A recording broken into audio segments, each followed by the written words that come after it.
Welcome to Disneyland, everyone. There are two ways in which you may visit Disneyland. They are general admission or Day at Disneyland ticket books.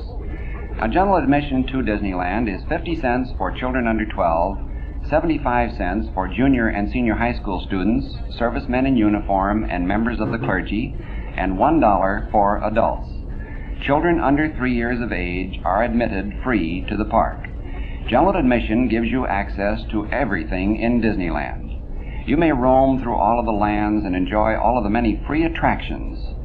And with general admission tickets, you may purchase popularly priced individual ride tickets at the ride of your choice.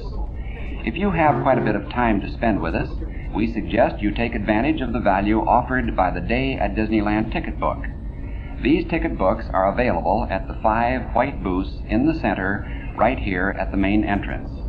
Disneyland ticket plan books cost $2 for children under 12, $2.50 for junior and senior high school students, servicemen in uniform, and clergymen, and $3 for adults.